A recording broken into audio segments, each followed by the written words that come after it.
Hey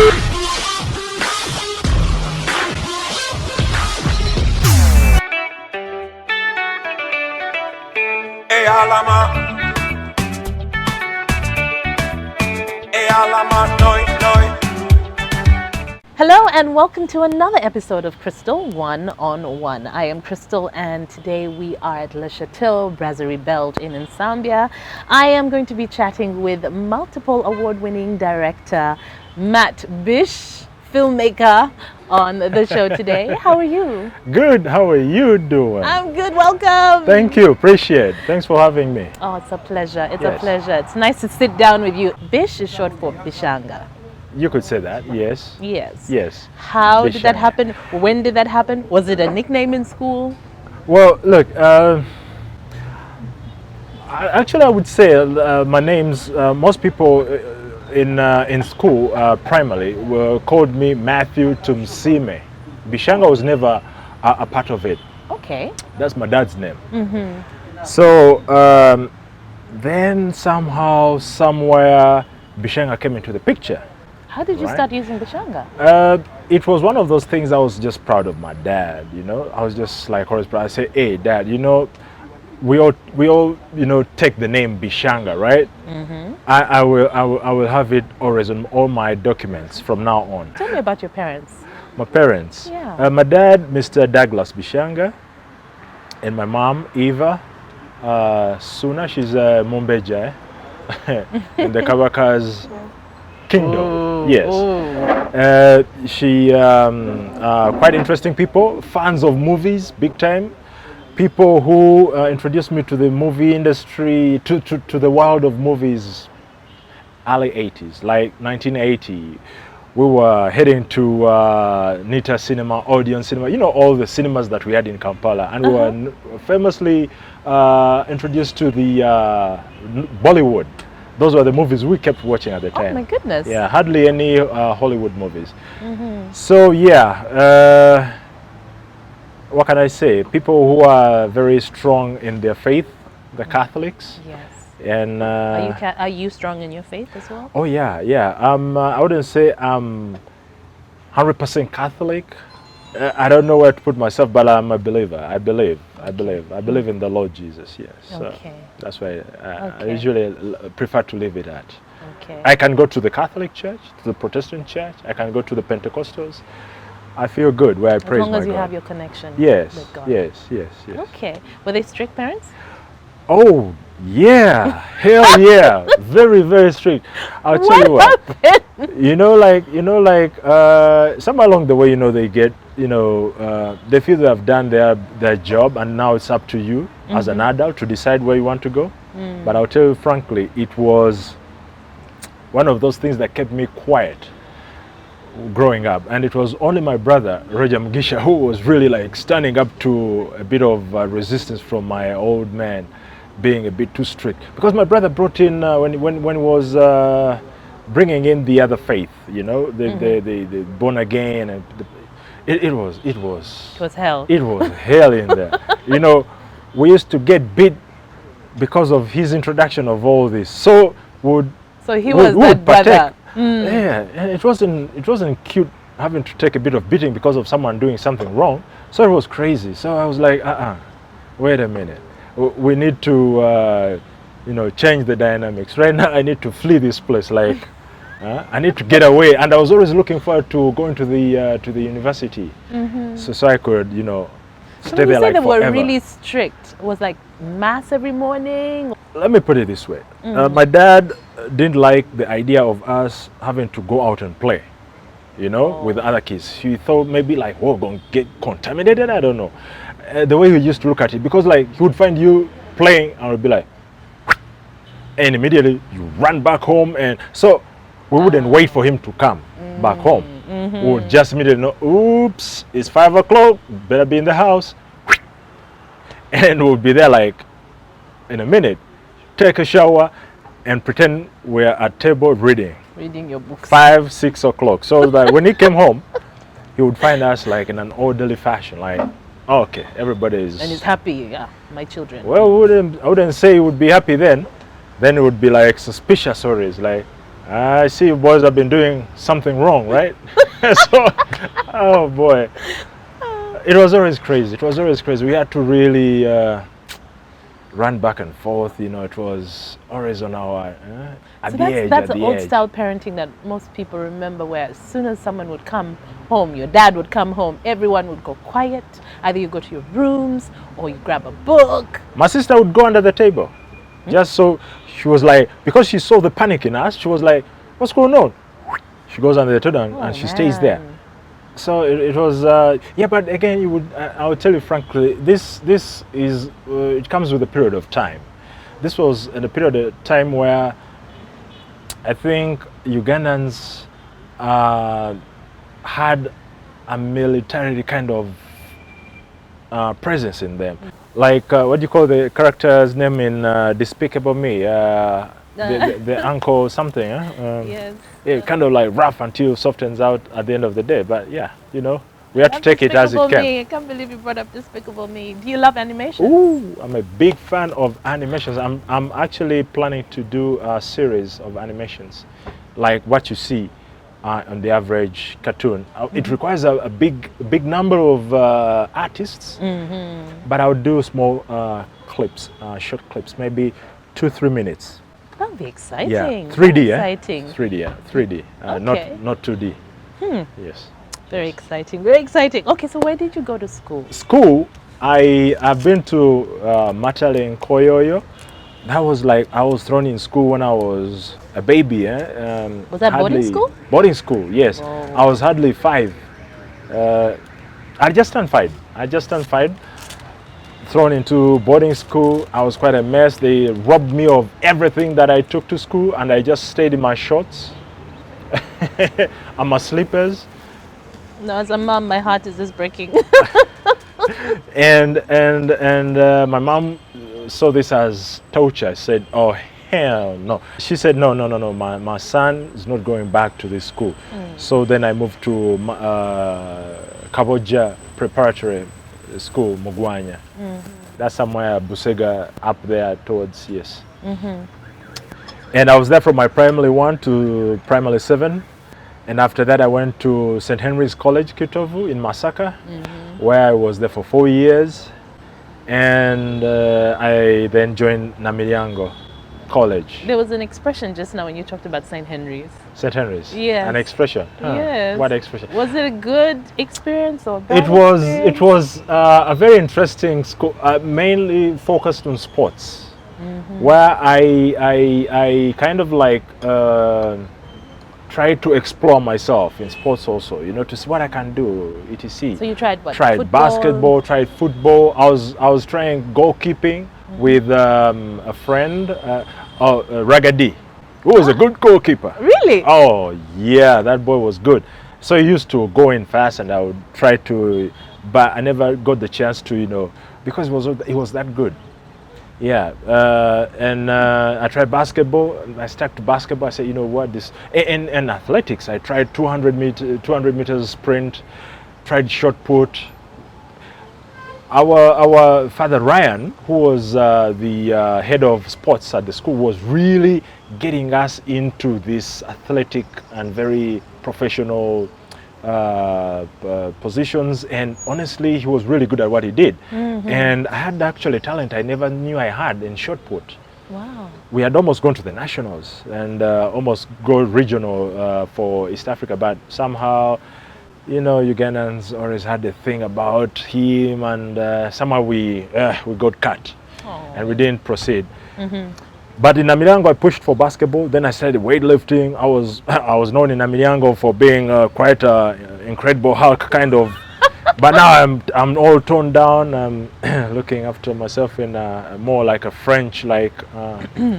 They love their butter, they love their pastry, they love their cheeses. Precisely, but they always have that, you know, slender like. Oh, the British and the Dutch just bulk the whole time.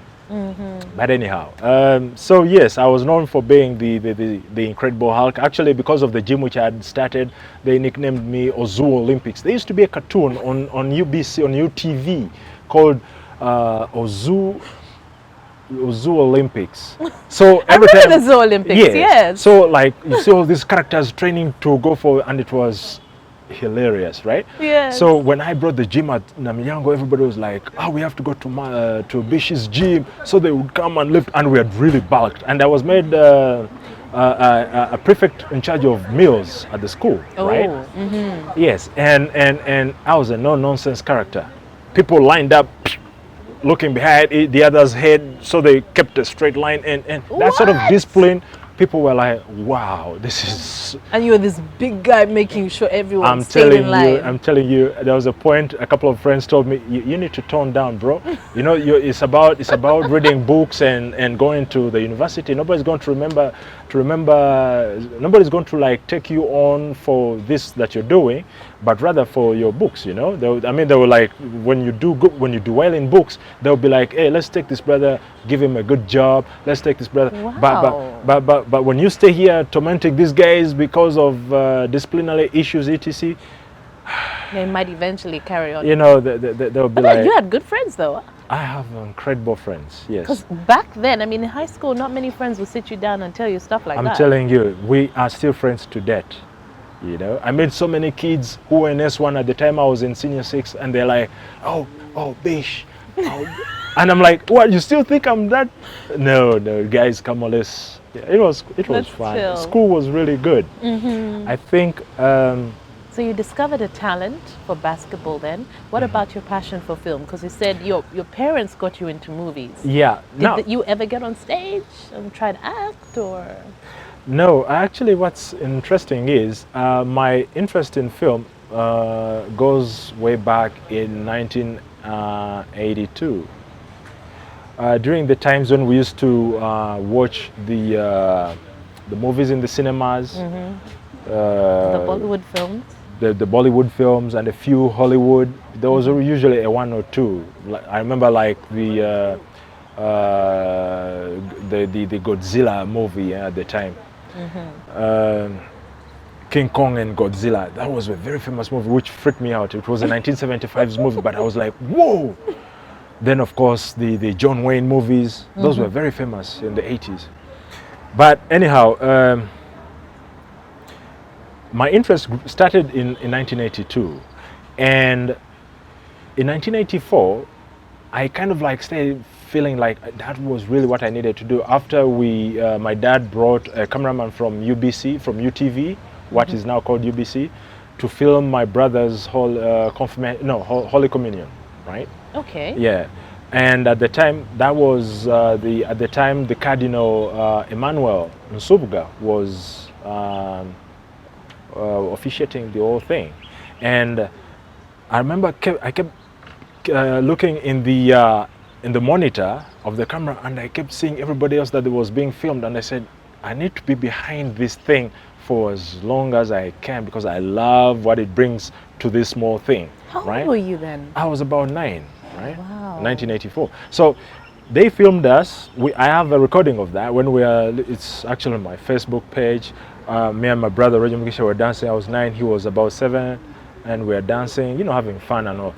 So I said hoping to join a film that taught that, but it was never here in Uganda, right? So, but I maintained the arts, you know, going into drawing. I was good at drawing, and in P3, my teacher told me, he looked at something I had drawn, and he said, you know what? It was called Mr. Muchibi. He told me, you're going to do amazing things with art. I can see that in you. Because of what happened was, he went in front of the class and leaned to push a table. Yes. And he told us to draw him. Okay. I didn't have a pencil, the black pencil that you would normally have to draw. So I picked up a red color, right? And with the red color, I didn't want it to be the final print of what I was going to draw. So I had to, you know, sketch. Okay. I never knew about sketching. I sketched it. So this was just natural. This was something so naturally done. And when I finished, by the time he got away from the table, I'd finished sketching him in his entirety, right? Yeah. And other guys were still trying to figure out the ear, the eye. So he looked at my work, he said, who taught you how to draw? I said, nobody.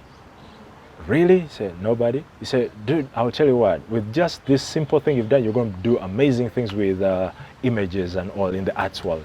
I was like, okay. I didn't know what he meant. It's later, that's like many years planting later. the seed, though. Yes, many years. In fact, if he ever gets the chance to watch this, it will be great, because he told me one thing that I carried on with my art, to keep getting distinctions, D1s. I also had to do PEM stroke art at college. I got an A, so it was all through. Went to do architecture at Makerere. Okay. Yes, so at Makerere while doing architecture, That's somehow amazing, the architecture, though. yes. Is it what you wanted to do? Well, I was doing this because I wanted to please my dad. His friends were all architects. I said, you know what, I think the closest thing, not to do just fine art, it felt, to him it felt like, what you going to draw? Who's going to buy your pictures? Yes. You rather do You something. need to do something professional. Yeah, something big. Were you the know? oldest? Yeah, I'm the oldest in the family. And so Roger's second? Roger's second, and then my sister, Jacinta, is the third. But it was while there that I got some misunderstandings with one of my lecturers that I had to leave, Okay. because I was going to be made to redo my portfolio, design portfolio. And when you're doing a lot of work. the design portfolio, you have to repeat a year. And the cause of that was because my dad had bought for me an IBM computer, the fastest at the time, 1996, 97. Okay. That was like super cool. He told me, dude, you know what? I bought you this computer. This thing can buy a car. I would have opted to buy me a second car. I said, chill, I'm going to make use of this. So I was doing my 3D designs on the computer. And when I presented my work, I was among the best. I'll tell you frankly, they know, my classmates know. I was among the best 3 in design portfolio. That was like, because of my artistic background. Yes. And when I presented with 3D designs and everything, everybody was like, my first lecturer looked at it and was like, whoa, this is fantastic. Matt, you know, your creations remind me of me when I was your age, you know, like good stuff. I was like, word. Okay. And there comes this lady, I won't say her name, she knows herself. And she's like, she didn't believe I did this work by myself. She thought I had hired a company to do this. Really? Yes. She just couldn't believe this. And she made life hell for you. She made, you know, the worst of everything. I was like, and she was an aunt of my best friend. I was like, whoo, what a way of ending things. So she was the person who stopped. I talked to the vice chancellor, the current vice chancellor, who was at the time head of department. I told him, look, this is what's happening. And he smiled at me and said, I trust my lecturers. I guess you have to abide by what they tell you. So I said, you know what? Okay, I'll do this. But I made some friends from Europe, from Holland. Yeah. And I was telling them, you know what, I'm looking for a movie school that teaches films. And I wish I could go to that film school and do something. They're like, oh, there's so many in Holland. You could come and join. I was like, oh. So I went to the embassy. I applied for a visa. And I got it like the next day. It was that fast. What? Yeah, seriously. Back then? Yes, it was like the next day. Hardly people knew what Holland was. Most people used to run to England or I don't know what. Holland, I personally didn't know Holland like seriously, like Amsterdam and everything. So yeah, they told me everything I needed to know. I was like, okay, time to go to Holland. I didn't think about the option of probably staying behind to continue. I just said I have to go, because this is the time I realized the crossroads, so to speak. Like I have to head into that direction, get me what I've always wanted to do. How did you have that conversation, though? Did I have a conversation with my folks? I didn't. What do you mean? I didn't say nothing. It's Roger who knew that I was leaving, and I traveled with my friend Maurice. It's called Maurice Yiga. Baseka. He's a Wavamuno nephew. Yeah. You have to make your own way, huh? I got him by the hand. I told him, dude, we need to run. We need to run. He was got a scholarship. Not a scholarship. We just said we So go. how did you find the money? Look, this is the most interesting thing. We were two naive characters who are just waiting to experiment, and we're like, all we had was money on us for flying and just a bit of pocket money. We said we shall figure out when we go there. So, Okay. so we embarked on the journey. So you just left. Did you like leave a letter at least? Nothing. We just I just briefed my brother Roger. I told him, you know what, when they ask where I'm at, say I'm still at the university. I didn't want to disappoint my dad. Okay. Yeah, so we were like, you just tell him that. So 6 months we're in Holland. I make the first call, and I'm like, hey, sorry, Dad. School got hard.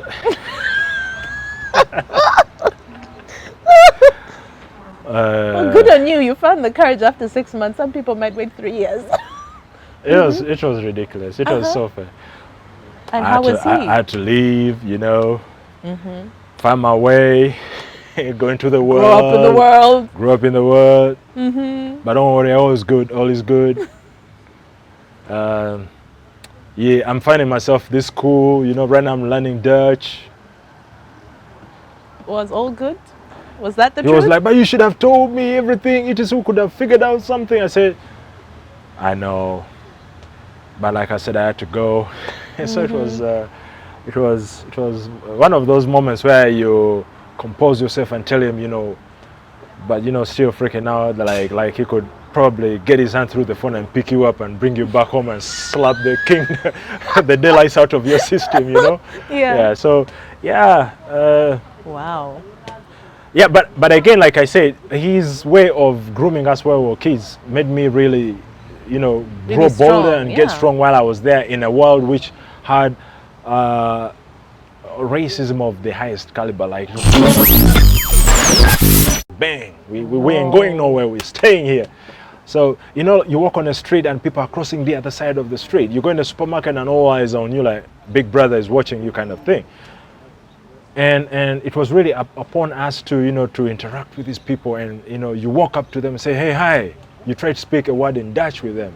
And they're like, oh, he speaks Dutch. So they try to speak, and then you realize you don't know a whole bunch of words to use. So you go speaking English and they're looking at you like, yeah. But eventually, I found a school that is a school of audio engineering and film in Amsterdam, and I had little money. I was working 3 days at a restaurant close to the Ajax Stadium. Because I was wondering, how were you surviving if you had just a little bit of money? Yes. Now, this is the thing. It's a long story in between me finding the school and how I got in and how I got there. Yes.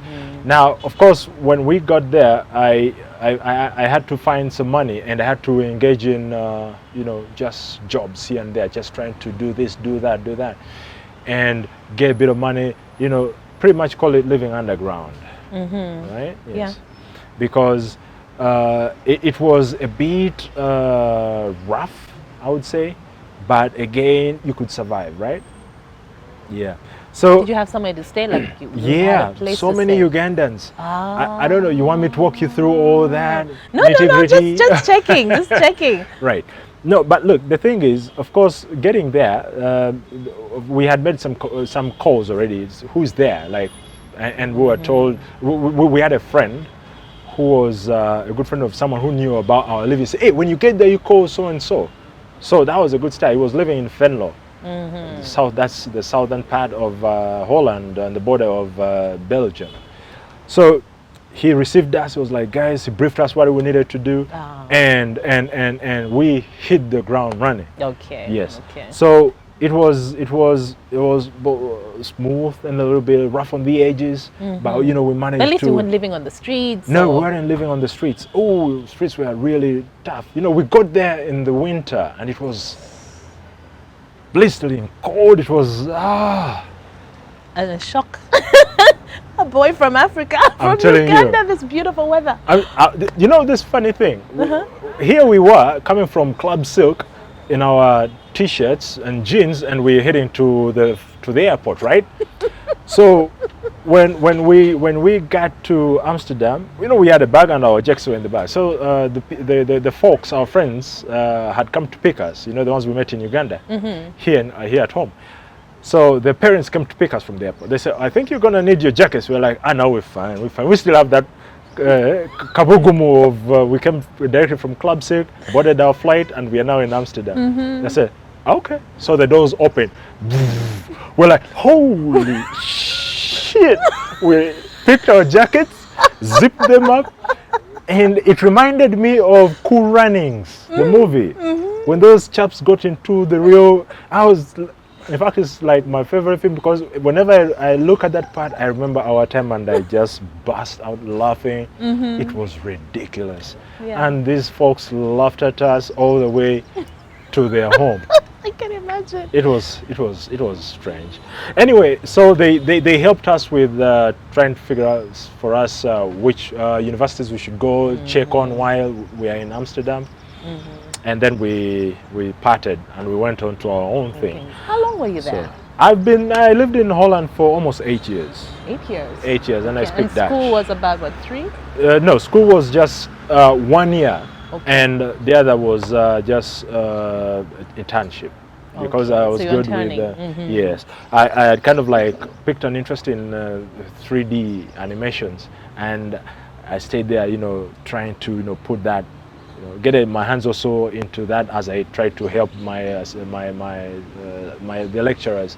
I don't with think the people students. realize how much time goes into animation, especially even just the years of training, and it is Oh, such a specialized skill.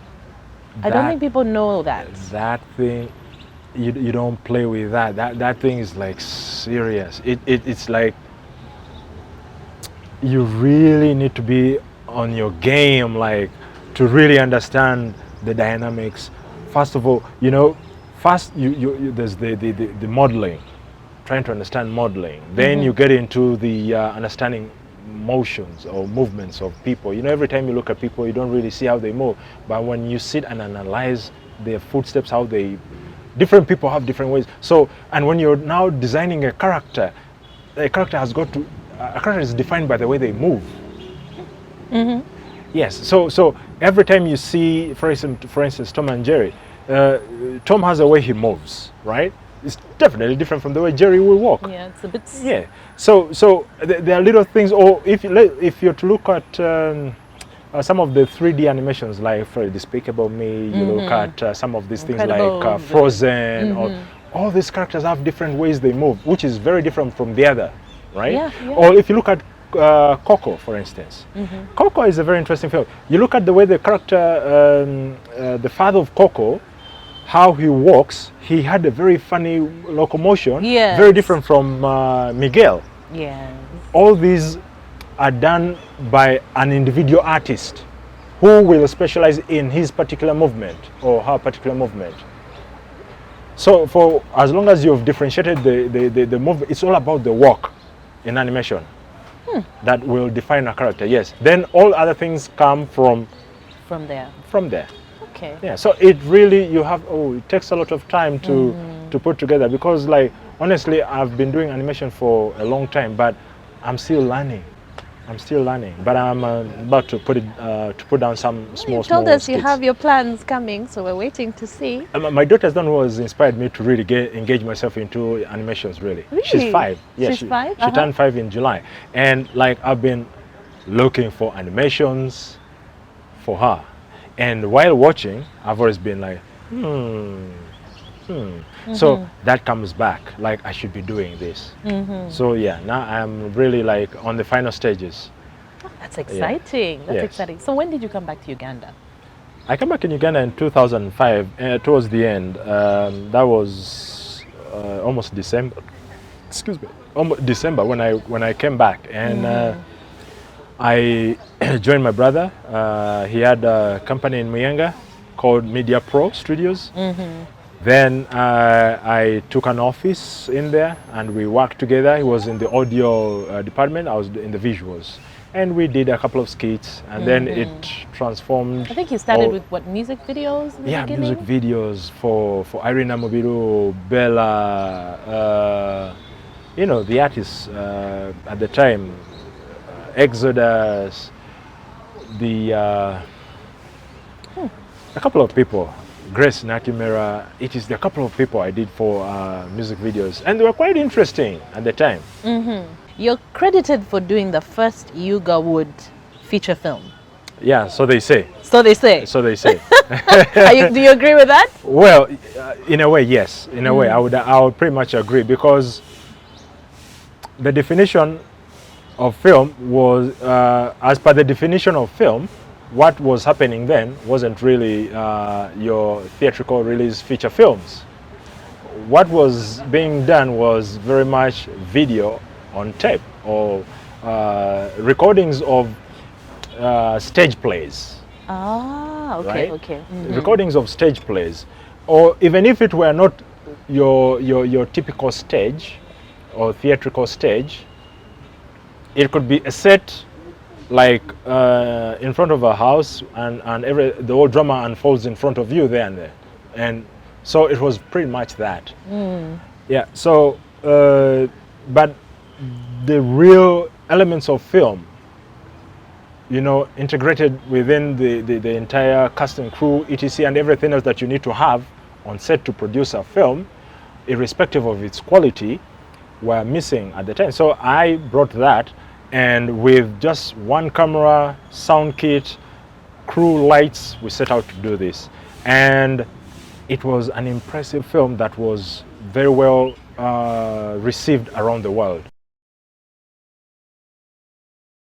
Now, you see, this is the thing.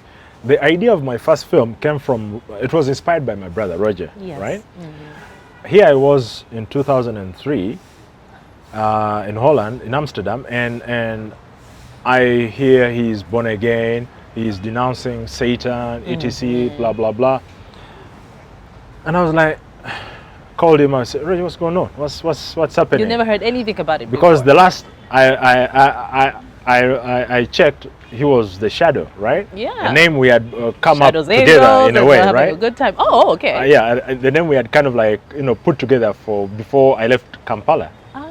There was this movie we had watched called The Shadow, and you know, there was this guy with a hat, and it was like cool, and you know, so we said, oh, that would be a nice name. Say, yeah, we add a bit of thunder to the whole thing. Say, so the radio shows kind of like picked it from there, and we had planned so many things because we had done even a magazine, The Shadow comics, at the time of Chick magazine, blah blah blah, those funny tabloids that had come on the streets.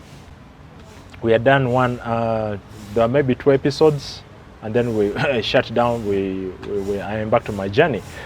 So in the comics that we had created at the time, he was like, I don't know if you are familiar with Mr. Spearman, the Spearman comic series. You know, the comics at the time, they were released in the 70s, and they stayed in Uganda for up to about maybe early 90s, and kind of like disappeared. Okay. It was actually Wavamuno was distributing those books. Wow. So he liked the idea of me getting into that. He was like, wow, I will support you. Yeah. So Okay, so this is new. yeah, yeah, interestingly. So he's a big fan of you know, comics, movies and stuff. Quite interesting. So now when I had his story, he told me, well, you know, this and that. So I started seeing some pictures of shadows, angels, you know, etc. things. He told me his story. I said, wow, okay, interesting. I started writing. You know, the mind of a filmer, you start writing. You say, ooh, okay, I need to go back home and tell people what they need to know, because maybe they're not understanding where it's coming from. So, and I also needed to make it sell, you know, put things that are really, and interestingly, it worked. And Battle of the Souls was born. Yes, Okay. yes. So how many awards did you win? I Or honestly should I can't. say have you won? I don't know. I don't know. I honestly don't know. Yeah, I honestly don't know. That's to be frank with you. I will have to sit down and start counting. Oh, this movie 1, 2, No, 3. that's brilliant. That's Yeah. actually brilliant. There are a couple of special mentions and nominations. Of course, nominations are so many where I've not managed to win. Awards, there are quite a couple of them. And interestingly, it is all over. Some I've been told about how I won an award. I've never gone there to pick it. Like in England, where some people of the part of the crew submitted the film and they said, "Oh, Matt, we won this one, but we need to pick it from there," and we never ever went there to pick it. So yeah, there are quite a couple of them. So that first movie, was it like your launch pad? Was it like, sorry? Your launch pad, like for now going into film all the way? Did it make it easier for you? Because you're talking about an industry that really wasn't there. Yeah. I was overwhelmed at the premiere. People came from all over. People didn't know how to wear for premieres. Just put on some jeans and slippers. People, I was like, oh, there's a lot to learn here, right? We've come a long way. Yes, yes. Oh, people didn't know what they were doing. But, well, I was, at least I had some people who knew exactly what, I remember the group from State FM, really, most of them really they represented, you know. They knew what they were talking about, you know, bow ties. And I know a couple of guys there, so they were quite interesting. and I had the whole First Family, part of the First Family was there. A couple of offices here in the government, ministers and some MPs, they were all there, and it was quite interesting. A couple of pastors were in there. Because it was a very controversial topic. Everyone was like, we want to know what actually happens. Yes. Now that's one of the movies, of course, you can look back easily and say, it's like, you know, defining in your career. Can you give me just maybe 3 on your list, of all-time favorites? Yes, those I do. One of the films that really got me into filmmaking was The Champ. Charm. Oh my God, I remember I cried buckets. Oh, I wailed. You cried, I wailed. And it's not just once that I watched it. I watched it like 5 times, and the whole times I wailed. I was like, God, how do they make these things? Like, here I was, I've seen the movie once, and I'm watching it again, and every time. And it's funny, I took that movie to my friends, you know, like we used to stay on the flats of Old Kampala, in between Bakuli and Old Kampala. Yes, the Muslim Supreme Council flats. Yes. I know those flats. Yes, that's where we used to stay, and I used to take the films around, like, to friends, and I sit with them to watch, and I just wanted to see the effect. If it was just me, you know, I was using like litmus paper. And whenever it reached that part, I would like wail, and I'm looking at them, they're wail. I'm like, so this is true. It has this serious effect on everyone. That power of, you know, getting someone into wailing, and I realized the power of film. That was one of the films. Then the second one I watched was Jaws. Jaws was another. In fact, to date I don't go to water to swim. I like keep, even Lake Vic, I'm always looking like suspicious. There must be, we might have incorporated some sharks in here, we don't know. Do you know there's some research that came out, and it talked about how that movie affected so many people when it comes to water. Yes. And the soundtrack of that movie. Dun, dun, dun, dun. Who can't forget that one? Woo. Trust me, in Holland, when I got to visit some friends, that we took a boat, you know, sailing boat, and we're like really doing the water rafting where you have to keep turning the sails and all. Trust me, there was a point where the boat was practically in the water, like where, like, if you let go you would fall in the water. And I was telling guys, come on, let's put this boat back to normal. Let's put this thing back. Let's put this thing back. And they laughed their heads off. They say, so you can't swim? I said, no, not even. Then I asked them, don't we have sharks in here? They were like, no, we don't. But I was like, you know, like, you're looking at the water, you're practically, even your legs are in. They say it will come, and, you know, and my mind was set on Jaws the whole time. Those were the movies at the time which really affected us one or the other. Yeah. Then the third was a movie which I later watched. It was the Hammer House of Horror. Hammer House of Horror. Of horrors. Hammer House of Horror. It was you know, the splatter thing. You have people who are chopping themselves off. Now it was really Graphic. yes, very graphic, and I kept looking at this and I said, whoa, so these are the different kinds of things which affected me as a child. I was watching all these movies on our JVC with that big tape, squeeze it in there, whap, then play.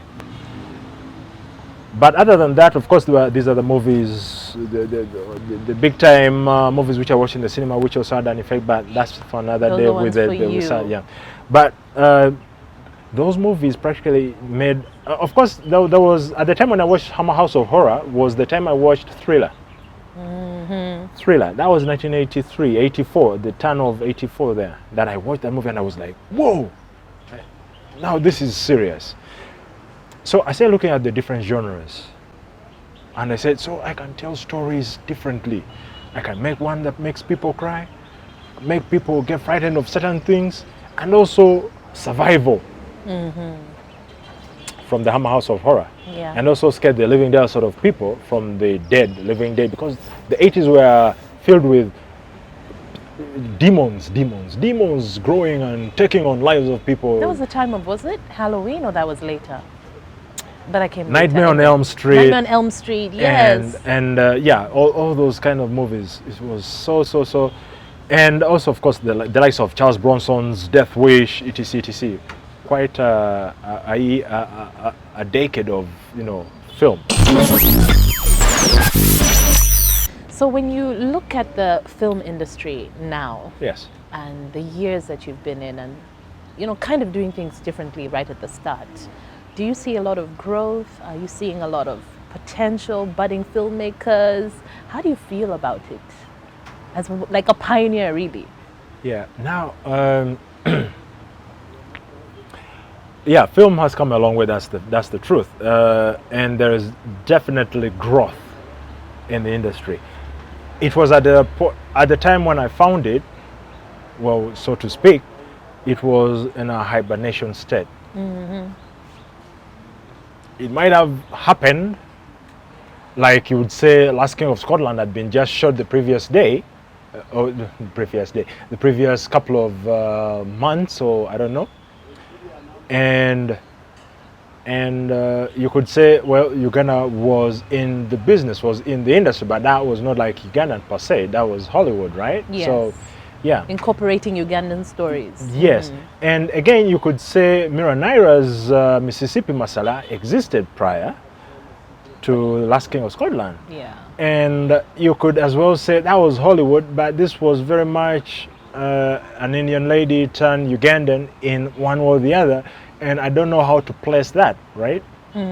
So that's the reason I say it was in a hibernation state. It needed to be. It just needed to be, kind of like, you know, brought back to the surface, right? So it can go full throttle. So, yes, but that was one in every so many years. So, but when I came, people were like familiar with me in one or the other. Like they got to know me as their own, you know, oh, this is BISH. Even when they thought maybe I was foreign at the time because of the name Matt BISH. So, oh, that must be French. Oh, is Ugandan? Oh, hell no, we don't think he's Ugandan. He's French. No, me, I talked to this guy, he was Italian. People came up with all sorts of things. But most importantly, when I did this film and I premiered it, people asked me, what cameras did you use? What was the equipment? What did you really talk to us about this? And I was so happy to tell them what I used, and they were blown away that I managed to use just a very simple thing to do that.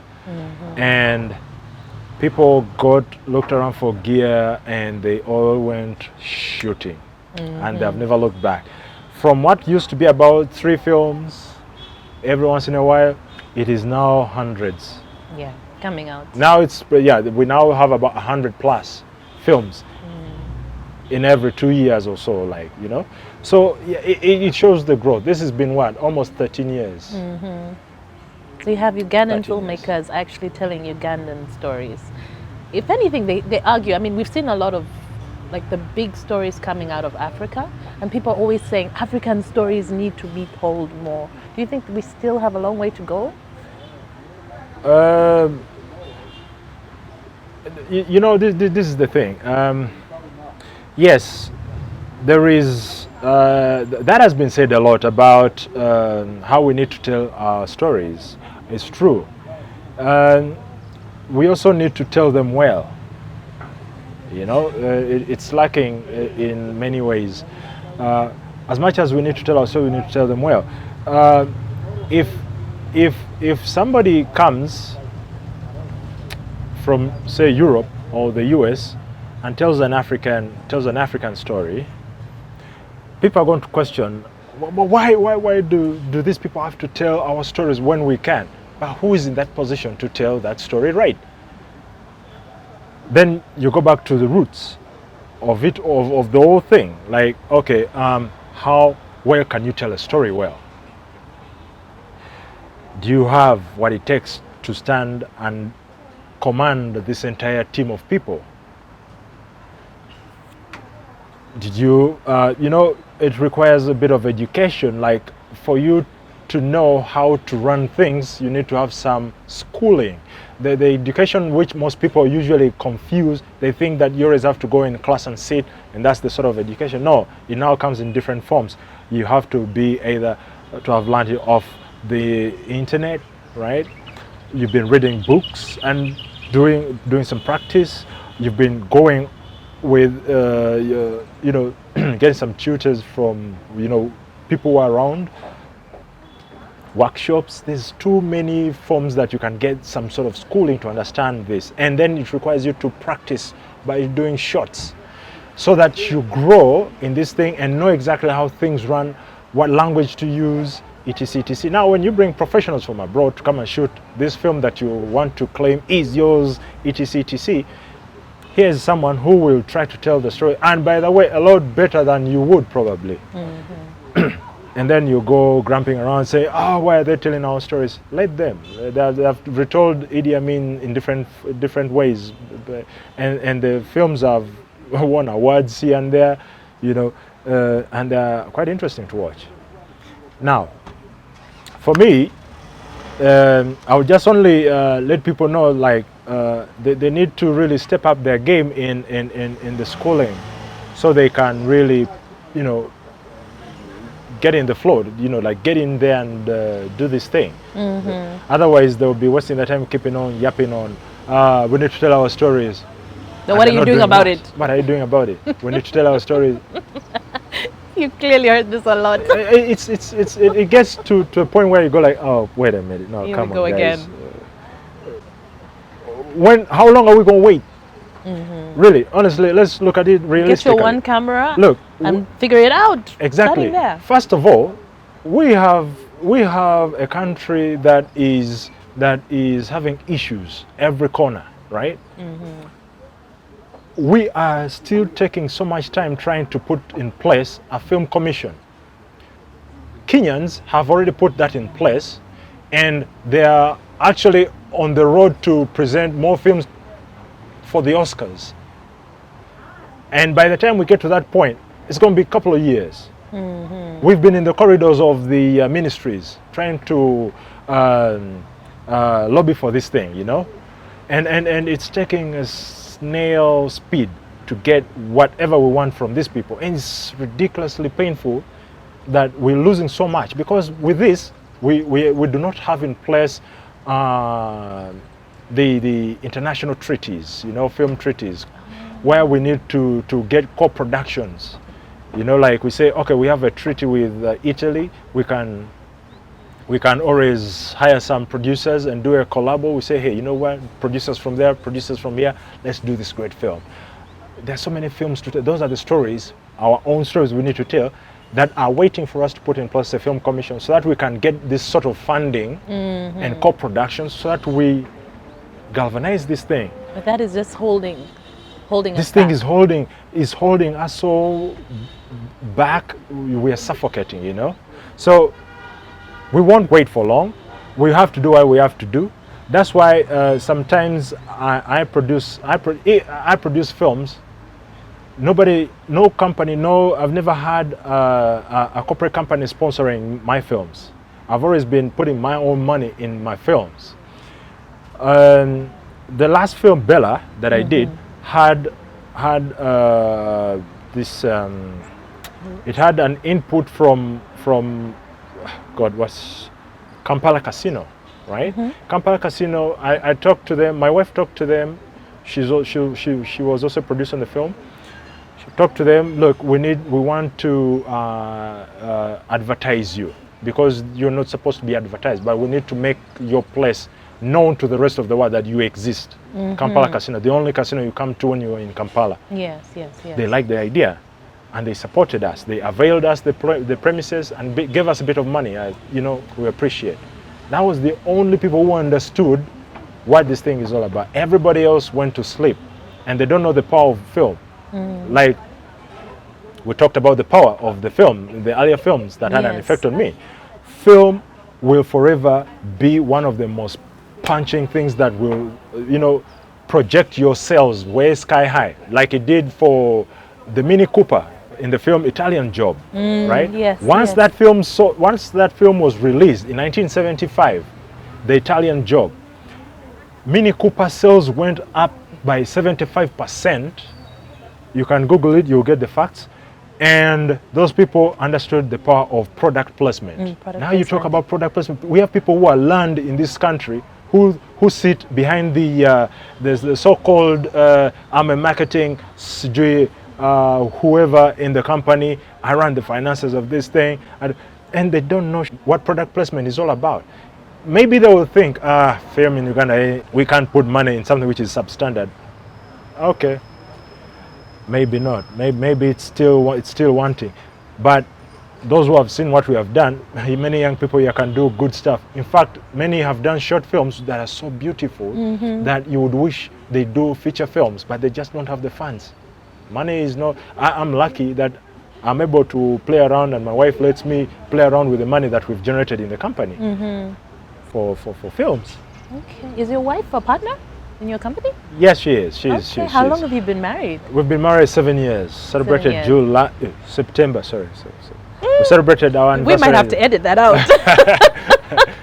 We actually forgot the day. We were at one of our family whatever gatherings. Yes, and we had forgotten. I was like, then I remember I told her, "Hey, it's our anniversary," and she was like, "Oh yes, it is." And she had also forgotten. She had also forgotten. Okay. We were like hugging, and we toast, and it was 7 years. And you mentioned your daughter's 5. It's 5, yes. Okay. Yeah. Do you have more than one child? Just one. Just the one for now. It's a European the apple thing. of your eye. This is a European thing. When you say it's a European thing, have we stopped? I'm just kidding. Okay. But it's really the big one who gives. But I mean, it's amazing how, like you're saying, now you want to focus on 3D animation because your daughter came into your life, and suddenly you started seeing things like, okay, maybe I need to go this direction and that direction. Yeah, no, look, you see, when she was born, and I said bringing all these animated films, she would pay this attention. I started seeing her world of 3D, the animated 3D, and from that time I've been really doing small bits of things and learning online. As much as I had done it in school, I started paying a bit of more attention to this, studying animation online. So right now I'm at a stage of actually designing my own character and animating it and then releasing it to the masses so they see. And this character that I'm trying to do will be a frustrated guy who is discussing issues of the day in Uganda. Okay. Yes. All right. So when you look back on your career, any regrets? Now, I think I'm so happy that I took on film, really, because it's fun. This is something you do every single day. Even when we're seated here, I'm looking at you and I'm thinking of shooting a scene here. I mean, that's what goes on in our minds. You're thinking about so many things. Again, you seated there and I'm thinking of a character sitting there and everything is happening. You know, that's the world we live in. You're always trying to figure out, how can I utilize this place? How can I do this with this place? What can I do with this? Should be my next movie like?